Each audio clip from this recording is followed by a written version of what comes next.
Hey guys, Mike Perrault here with the Perrault Group.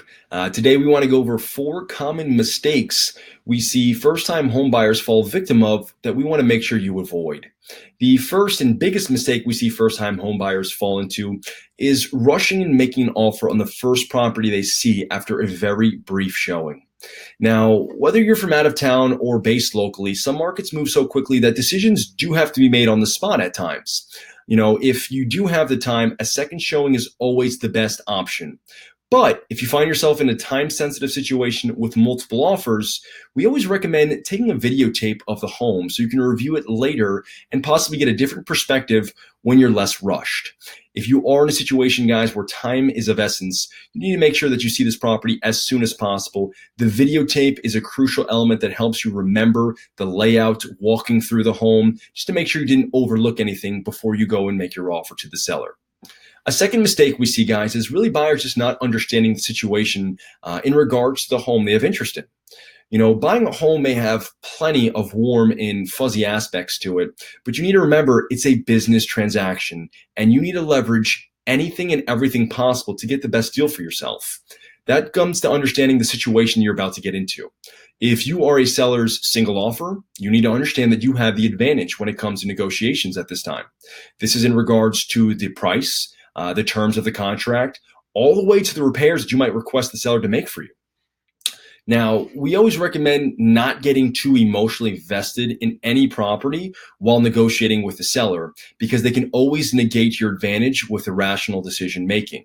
You always want to look at the property history here as well, guys. If this home has been on the market for some time, maybe it expired early in the year, just came back to market, you typically have an advantage as a buyer at that moment. The seller is, I don't want to say desperate, but they have motivation to sell the property, and you need to make sure you leverage that.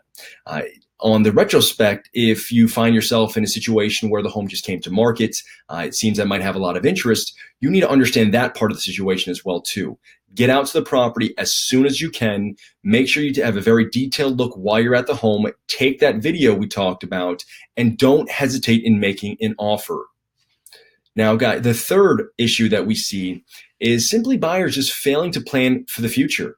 We always tell our clients, buy for the future, not just for now. And that means considering any future family growth.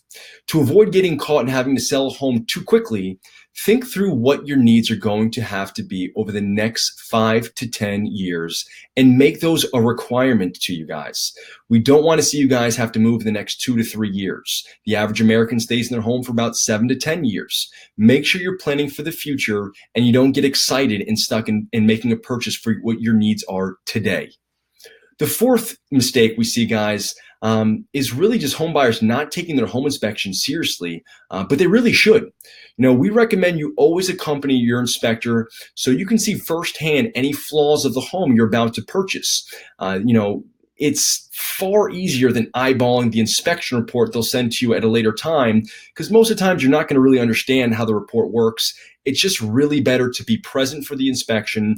Any flaws, major flaws, small flaws, we call it the good, the bad, the ugly. You want to make sure that you see in person, you're aware of these flaws. Because even if you're fine with certain flaws the home might have to offer, future home buyers might not be.